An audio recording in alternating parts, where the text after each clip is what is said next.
Bonjour à toutes et à tous, bienvenue pour ce webinaire dédié à la signature électronique. Bonjour Pablo, bonjour Christophe. Bonjour. Bonjour à tous. Donc je vous propose de poser vos questions via le chat, nous y répondrons en fin de présentation. Je laisse maintenant la parole à Pablo et Christophe. Écoutez, bonjour à tous. Merci de nous rejoindre pour ce webinaire donc consacré à la signature électronique. Donc un agenda assez chargé aujourd'hui puisque on va vous présenter rapidement quand même qui est le groupe Efalia. Ensuite, le principe surtout de la signature électronique, quels sont les niveaux de signature et les engagements derrière. Et bien entendu, on vous fera une démonstration donc d'une solution de signature électronique afin que vous puissiez voir concrètement comment on peut signer en toute tranquillité un contrat ou un devis, le faire signer par un tiers et s'assurer que tout est bon, quoi. Voilà. Donc Pablo, je vais te laisser la parole pour que tu puisses présenter le groupe. Donc pour ça, je vais partager mon écran. Hop. Alors, 2 petites secondes, écran entier. Voilà, donc je ne sais pas si c'est bon pour tout le monde. Oui, on voit ton écran Christophe. C'est bon, on voit bien l'écran, il n'y a pas de souci. Parfait. Donc en effet, comme je disais, un webinaire consacré à la signature électronique, qui est finalement la dernière étape, hein, et c'est une grande avancée, si vous voulez, lorsque vous signez un contrat, puisque ça va marquer la fin d'une étape pour démarrer une nouvelle, qui est le suivi éventuellement d'un contrat. Donc la signature électronique, c'est vraiment un acte engageant qu'on va donc vous expliquer un petit peu au travers de ce webinaire. Donc Pablo, je te laisse présenter Efalia. Eh bien, merci Christophe. Bonjour à tous. Donc du coup, on va passer 2 slides rapides sur la présentation du groupe Efalia. Donc, le groupe Efalia est un éditeur français de solutions logicielles visant à dématérialiser les documents et les processus au sein des organisations. Donc, pour ce faire, nous sommes une centaine de collaborateurs à votre service, répartis au niveau de l'ensemble de la France, avec le siège au centre de Lyon, 2 bureaux de représentation en nom propre à Paris, et puis des bureaux répartis un petit peu sur tout le territoire, donc Poitiers, Toulouse, Marseille, une filiale aussi en nom propre en Suisse, et puis une ouverture à l'international avec des bureaux en Angleterre et en Allemagne, et puis un réseau de partenaires présents aussi sur les 5 continents, nous permettant de diffuser notre offre au niveau international. Donc, le groupe Efalia, c'est 2000 organisations clientes, donc moitié-moitié entre une cible privée et une cible publique. Un chiffre d'affaires de 10 millions d'euros sur le dernier exercice comptable, avec une croissance organique qui se vérifie sur l'exercice en cours de l'ordre de 15%. Le groupe Efalia aussi, c'est 15 ans d'expérience. En effet, sur les solutions que nous proposons, que je vous présenterai juste après, la plus jeune a une vingtaine d'années, et puis les deux qui possèdent le plus d'expérience fêtent leurs 35 ans cette année. Le groupe Efalia, c'est aussi 100 000 utilisateurs quotidiens de nos solutions. Ce chiffre s'explique notamment par une forte diffusion de nos solutions au sein des services publics et notamment au sein des départements sur des périmètres transverses, donc, du coup, ce qui explique ce nombre fort d'utilisateurs. Et puis une dernière notion qui est assez importante, qui va être la recherche et développement, qui est de l'ordre de 20% de notre chiffre d'affaires. Et finalement, cette proportion du chiffre d'affaires réinvesti en recherche et développement permet d'intégrer les solutions les unes aux autres, parce que la philosophie du groupe Efalia est aussi d'avoir une croissance externe en acquérant de nouvelles solutions au rythme d'à peu près une par an. Et donc, cette recherche et développement permet d'interconnecter les solutions les unes aux autres et de pouvoir proposer une roadmap logicielle innovante. Donc, on va jeter un petit coup d'œil du coup à la suite logicielle Efalia. Donc, comme je le disais, le but est vraiment de dématérialiser les processus et les documents au sein des organisations privées ou publiques. Donc, pour ce faire, nous avons une offre qui tourne autour de la dématérialisation des processus. Donc, c'est la brique verte BPM pour Business Process Management. Et là, le but, ça va être de dématérialiser un processus, donc en le modélisant tout d'abord sur une interface graphique, et puis en l'automatisant. Donc, en l'automatisant, ça veut dire qu'on crée une application numérique qui permet de gérer ce processus numériquement, du coup. Donc là, on a des cas d'application chez les clients assez larges. On a des clients qui utilisent cette solution pour gérer le processus d'octroi de crédit, d'autres qui utilisent cette solution pour gérer les demandes de congés, ou alors pour gérer tout le domaine de la qualité au sein de la grande distribution. Donc, cette offre s'appelle l'offre Worky. Et puis ensuite, comme je disais, on va avoir toute une offre autour de la gestion électronique documentaire, enfin de la gestion documentaire au sein des organisations. Donc, pour ce faire, on crée des documents. Hein. Donc là, c'est la brique rouge bordeaux qui est sur la gauche. Et donc là, la solution va permettre de composer des documents. Donc, on compose des documents en captant des données dans un système d'information et en les imposant sur un document dont on a au préalable défini le fond de page. Donc, l'exemple typique, ça va être la création de fiches de paie. Hein, on appelle ça de la production en masse de documents.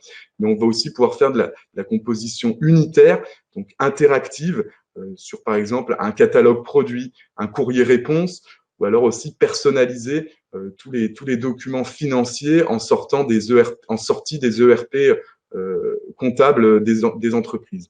Là, on est vraiment sur le premier périmètre de cycle de vie d'un document qui est sa création.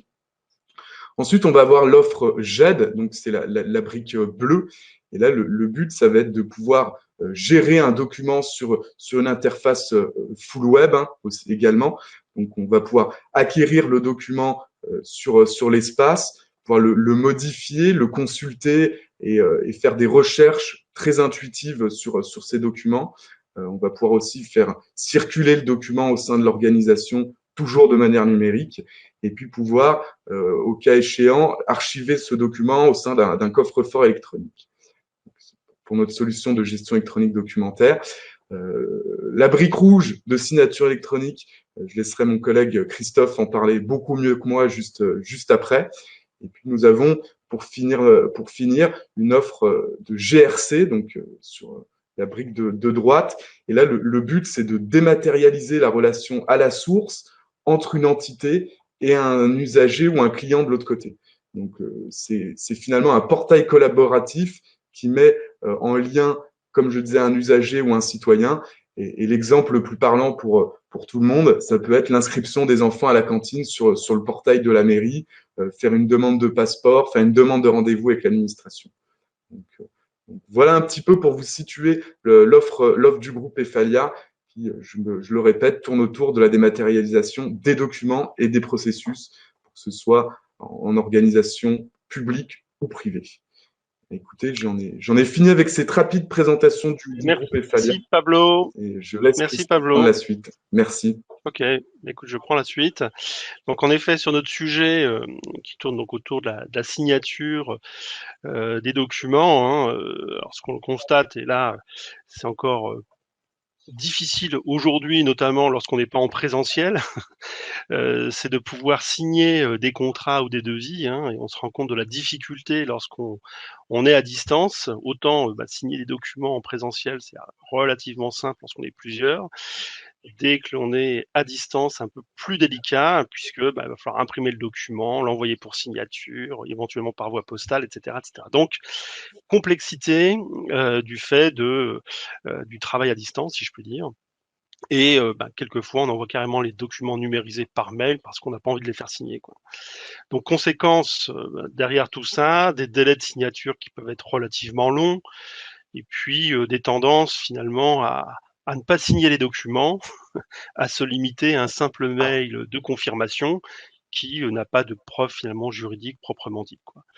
Donc des difficultés et des conséquences qui peuvent être graves derrière si on ne respecte pas des procédures, en tout cas de signature. Alors, la piste, vous vous en doutez, c'est la signature électronique. Donc pour cela, elle est aujourd'hui très normée, puisque il y a une réglementation, la réglementation dite EIDAS, qui est finalement qui a été mise en vigueur au niveau de l'UE, donc l'Union européenne, en 2016. Donc aujourd'hui, toutes les transactions électroniques aussi bien au niveau national que transfrontalier, sont reconnus juridiquement. Donc on peut tout à fait signer des documents par voie électronique et ça fait preuve finalement devant les tribunaux en cas de contestation. Maintenant, l'IDAS a prévu différents niveaux de signature que sont la signature simple, la signature avancée et la signature qualifiée qu'on va un petit peu détailler par la suite. Donc ces 3 niveaux de signature, en fonction bien entendu du niveau d'engagement, de la criticité du document signé, hein, soit en termes de montant ou en termes d'engagement juridique, on va pouvoir appliquer l'une de ces 3 niveaux de signature. Donc la signature simple, ça va être finalement la signature qu'on rencontre tous, qui est largement la plus utilisée, hein, puisque 80% des documents aujourd'hui qui sont signés par ce mode de signature simple, qui est la plus utilisée, comme j'ai pu vous le dire, mais aussi la plus fluide, puisque elle est extrêmement simple à mettre en place et surtout à faire accepter par les signataires.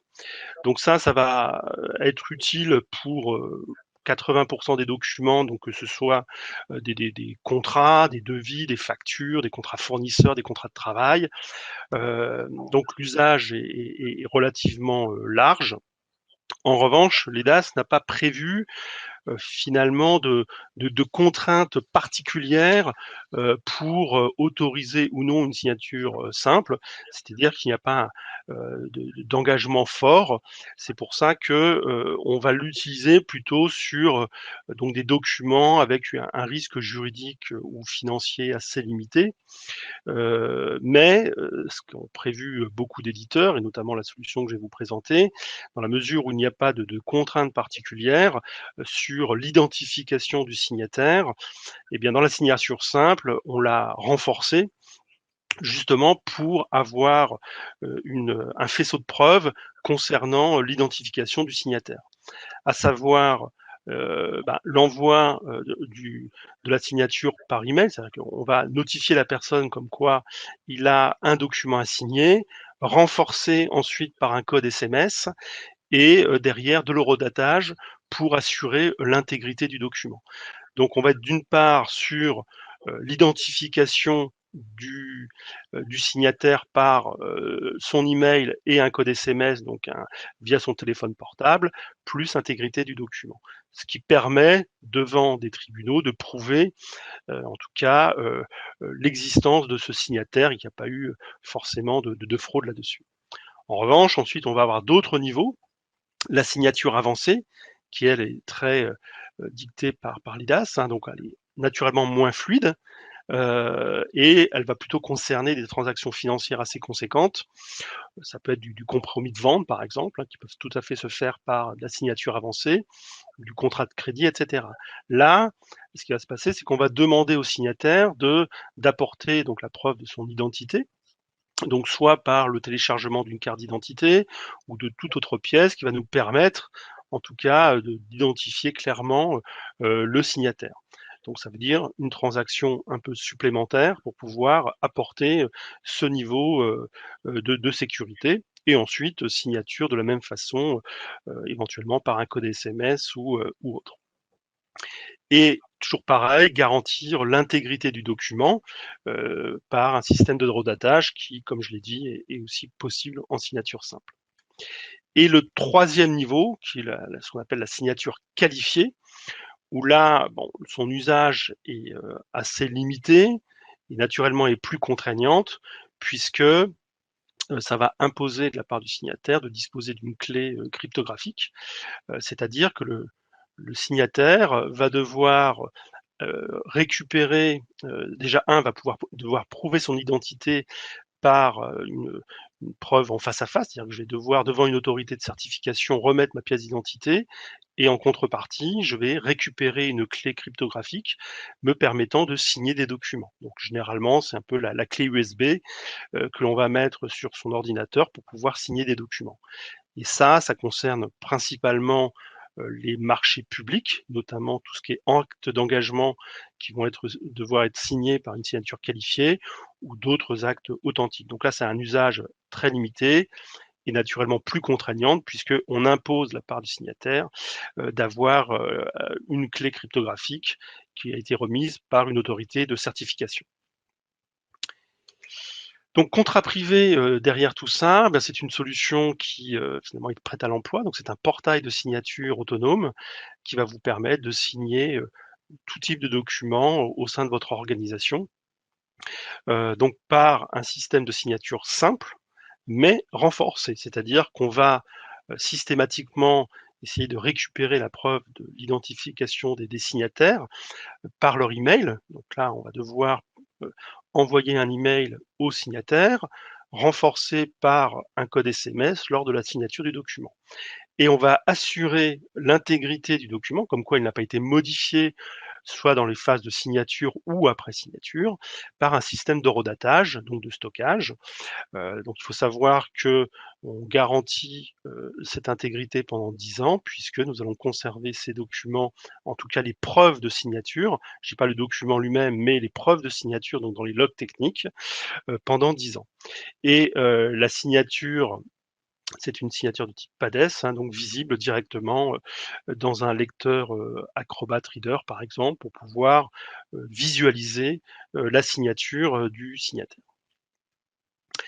Ensuite, la plateforme peut être utilisée selon 2 modes, donc soit par le portail, donc contrat privé que je vais vous présenter, ou bien par API, c'est-à-dire que vous pouvez tout à fait embarquer cette technologie de signature électronique depuis vos propres logiciels métiers.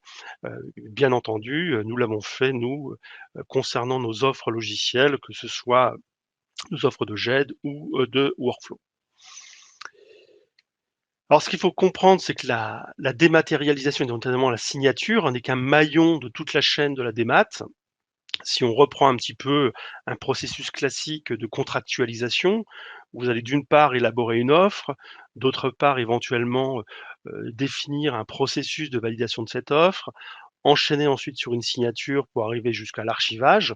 Donc ça, c'est un petit peu les différentes étapes liées à un processus de contractualisation.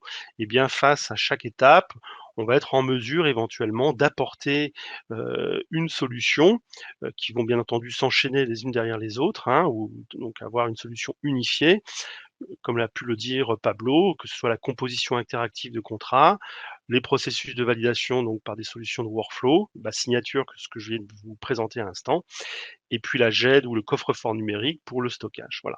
Donc Efalia, on est en mesure d'apporter, en fonction un petit peu de ce cycle du processus de contractualisation, une offre logicielle répondant à ces attentes et d'aboutir finalement à une solution unifiée pour gérer tout un processus de contractualisation. Donc contrat privé, donc cette solution de signature électronique, pour qui finalement elle va adresser différentes populations. Alors ça peut être bien entendu aussi dans un contexte B2C. Là, je vais plutôt vous parler d'un contexte B2B, donc notamment pour les ressources humaines. Donc là, on va être en capacité de moderniser un petit peu l'envoi des contrats de travail, notamment avec le travail à distance, où là, on va pouvoir faire signer les avenants au contrat de travail d'un collaborateur directement par un système de signature électronique. Sur un plan commercial, eh bien, on va pouvoir faire signer des accords de vente, des contrats, des devis pour ses clients en toute transparence et de façon aussi moderne. Et puis un axe juridique sur tout ce qui est contrat d'achat, contrat fournisseur, etc., etc. Donc finalement, on va donner une image très moderne de votre organisation. Bien entendu, vous réduisez le papier, donc vous avancez un petit peu sur cette partie écologique, donc du zéro papier, on envoie plus tout par la poste. Forcément, on gagne du temps derrière. Et point important, sécuriser les transactions, puisque derrière, comme je l'ai dit, la signature électronique est reconnue par les autorités, c'est réglementé par l'IDAS, donc il n'y a aucun scrupule en tout cas à utiliser la signature électronique, et bien au contraire, ça vous permettra d'apporter des preuves supplémentaires en cas de contestation. Donc concrètement, contrat privé, ça fonctionne comment? Donc je vais changer, je vais aller sur un navigateur, voilà. Renlor, tu me confirmes, on voit encore mon écran?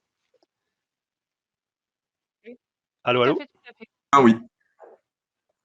Ok, super. Donc, contrat privé, donc www.contrat-privé.com. Donc une interface web classique.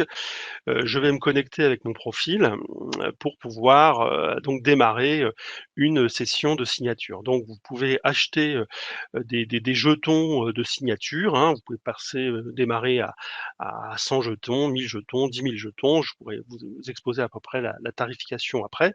Mais l'idée, c'est lorsque je suis connecté, je vais retrouver ici éventuellement tous les devis ou les contrats, enfin bref, tout ce que j'ai pu faire signer par mes différents interlocuteurs. Et là, j'ai un petit peu la trace de l'état dans lequel ça a été fait, qui étaient les signataires, le type de document, etc., etc.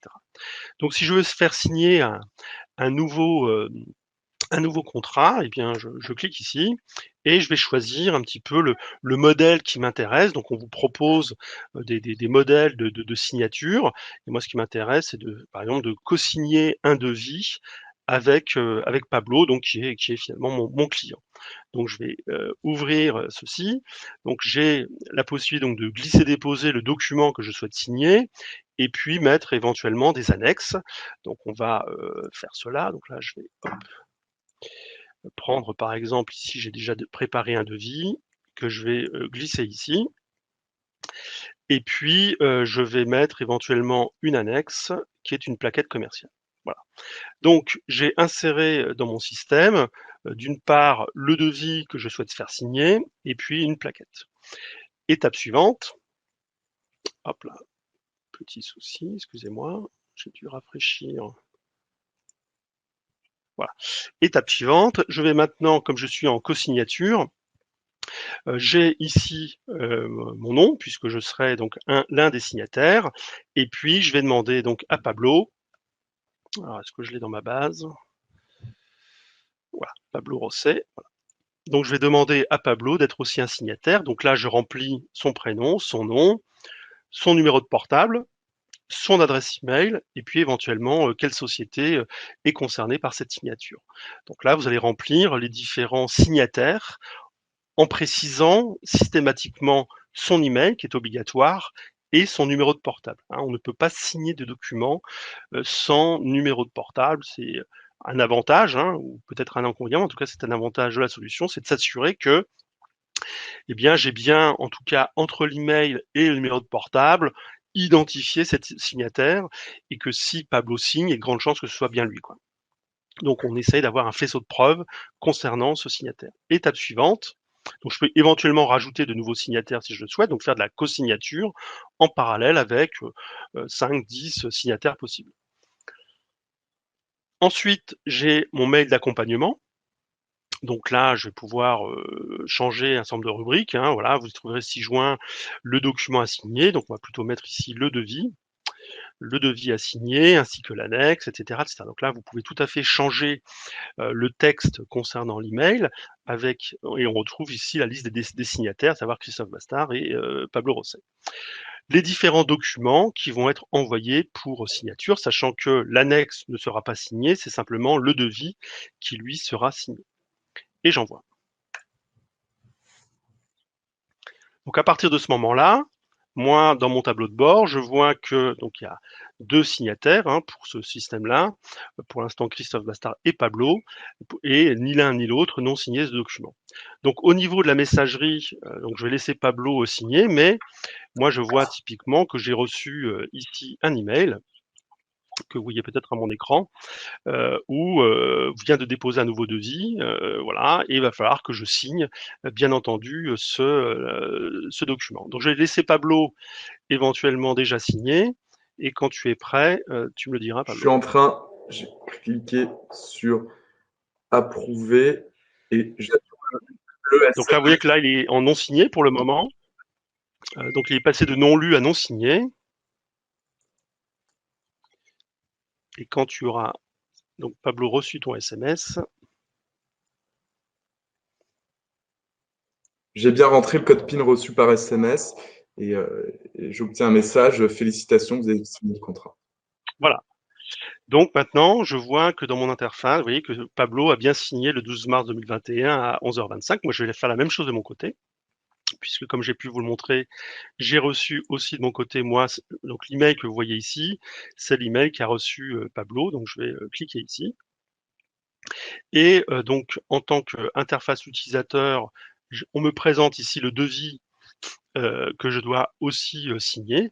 Donc, je vais accepter les conditions générales. Donc, là aussi, il faut manifester le fait que j'accepte tout ce qui a été stipulé dans ce contrat. J'ai lu et j'approuve. Donc, j'ai la possibilité, bien entendu, de refuser. Et je vais recevoir de la même façon un code SMS sur mon téléphone.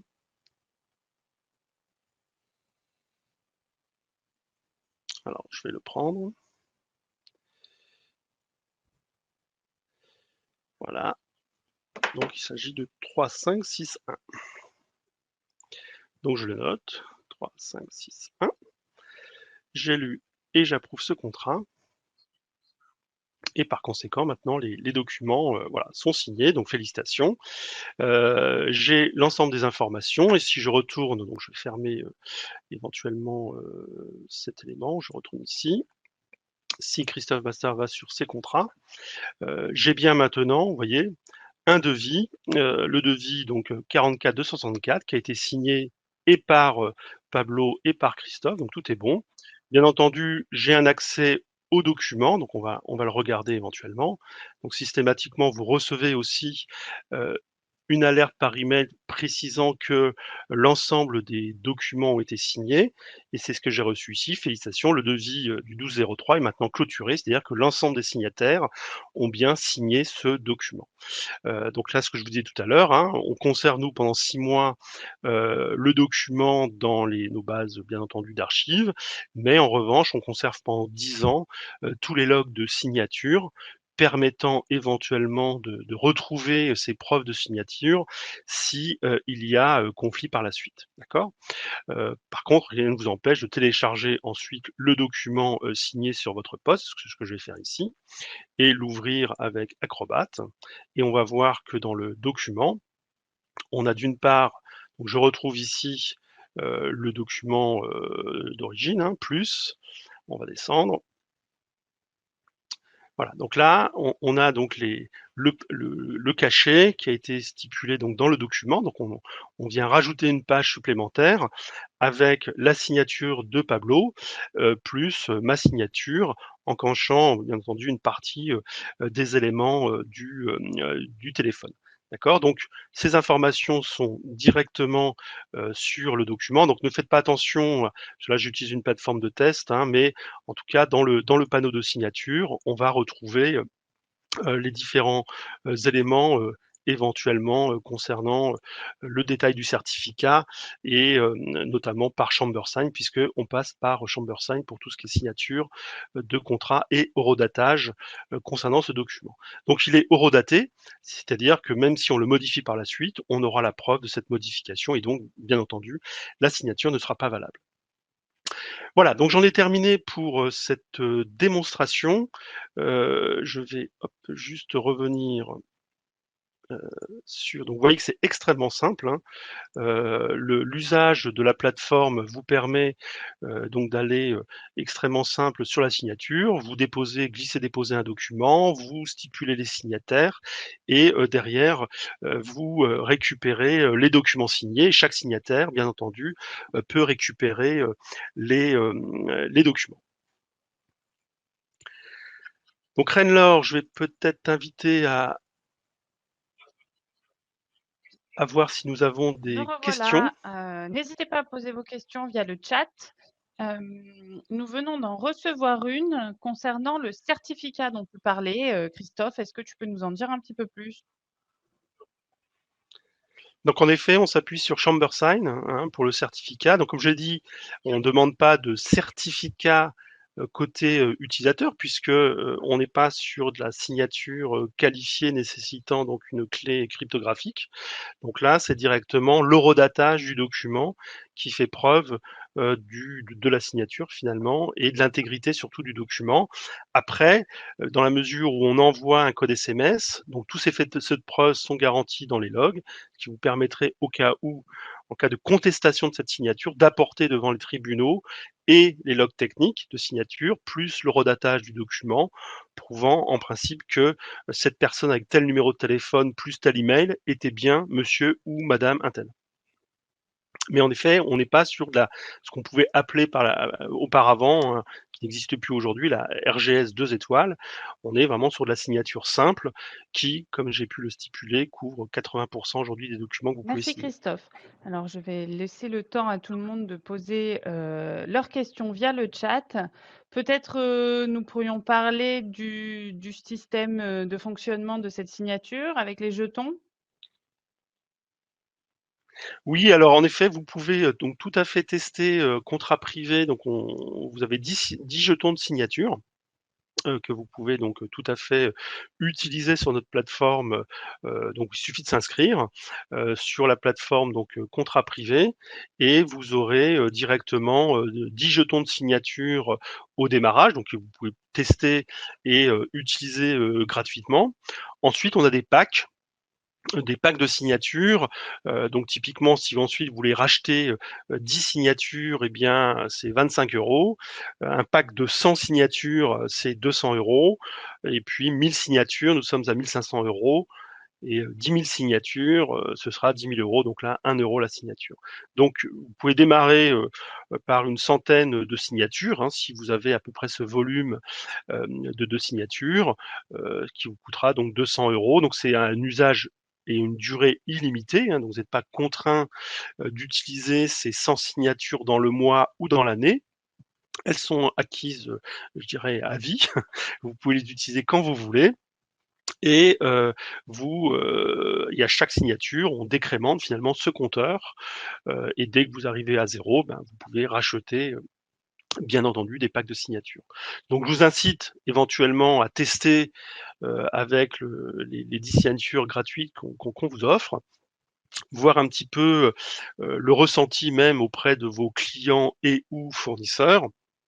Mais en tout cas, la plateforme est suffisamment simple pour pouvoir, sans aucun problème, vous l'approprier et faire signer clients et fournisseurs via Merci cette plateforme. Christophe. Bah, du coup, j'avais anticipé puisqu'on a eu une question justement sur la gratuité des signatures électroniques. Donc, ces 10 jetons permettront de faire cet essai. Nous avons une autre question. Alors, comment une Exactement, donc tierce personne peut vérifier l'authenticité du document signé électroniquement? eh bien en effet, alors une tierce personne, donc à partir du moment où elle récupère le document signé, comme j'ai pu vous le présenter, en dernière page, vous allez avoir la liste des signataires et plus, comme c'est une signature PADES, donc dans n'importe quel lecteur Acrobat Reader, vous aurez dans le panneau de signature les signatures. Donc il y a d'une part visuellement les signatures dans le document et dans le panneau de signature du lecteur Acrobat, vous aurez les différents signataires du document, la date, ainsi que le détail du certificat. Merci Christophe. Donc, même si on n'est pas utilisateur de la plateforme, donc le document signé, je peux tout à fait l'envoyer à un tiers qui n'a pas été signataire finalement, et il pourra tout à fait constater les différentes signatures. Merci Christophe. Alors, je vous invite tous à utiliser le lien communiqué par Emma dans le chat afin que vous puissiez aller tester cet outil de signature électronique via ce lien. Alors, nous avons aussi un commentaire. On peut donc exporter. Je pense que c'est une question.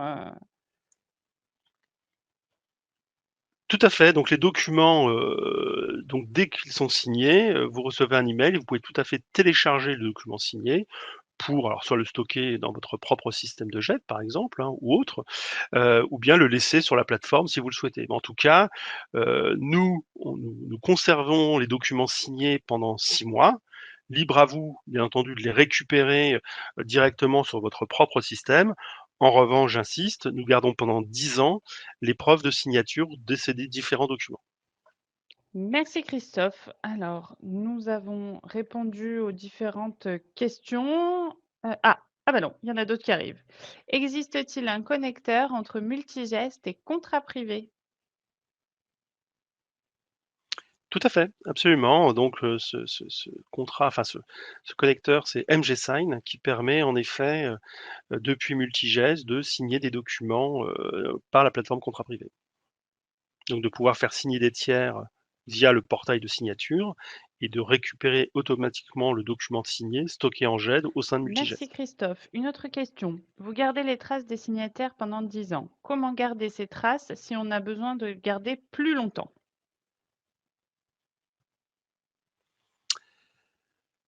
C'est une bonne question. Là, j'ai pas la réponse. À mon avis, on peut tout à fait vous mettre à disposition ces preuves de signature par la suite.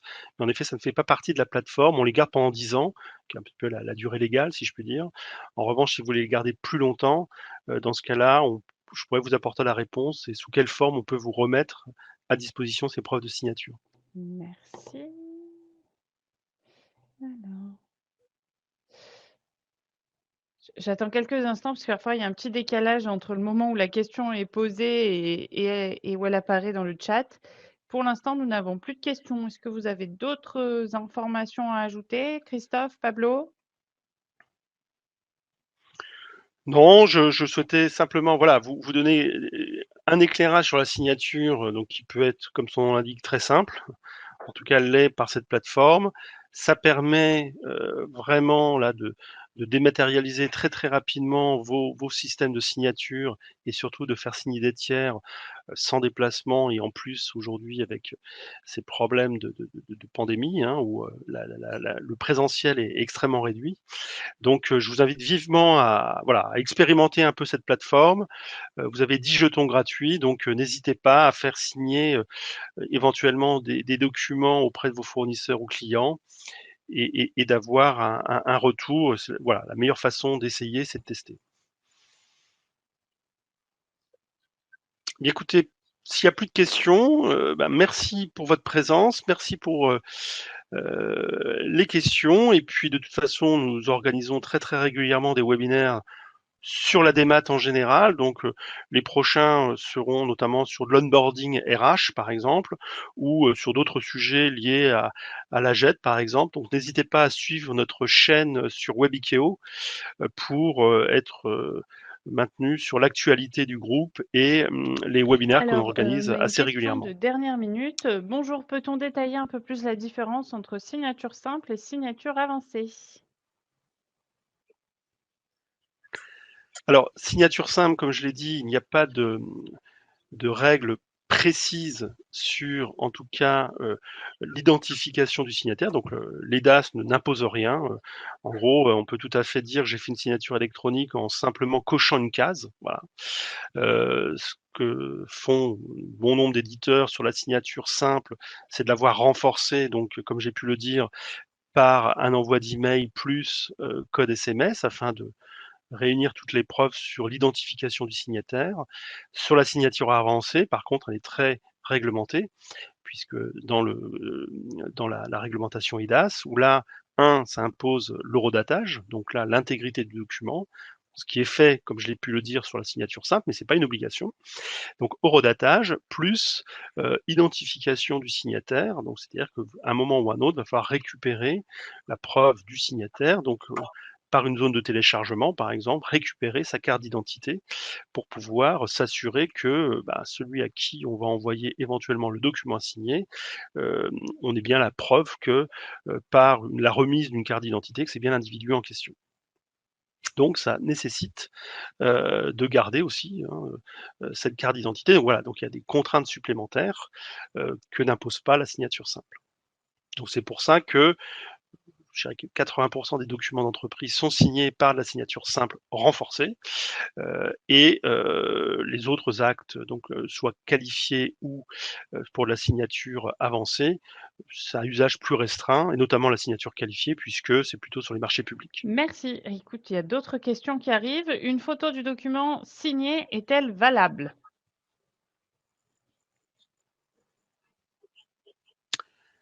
une photo. Donc non, la copie il faut avoir la preuve du document. Donc c'est-à-dire que si vous envoyez en effet le document Acrobat, donc le PDF signé, oui.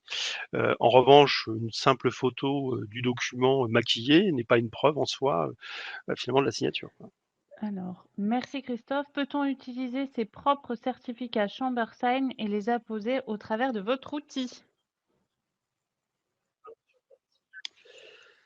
Alors sur de la signature simple, dans ce cas-là, oui, par API, on peut certainement utiliser, mais là on sort un peu du contexte. C'est vrai qu'on propose un package pour la signature simple qui est notre plateforme avec ShamberSign.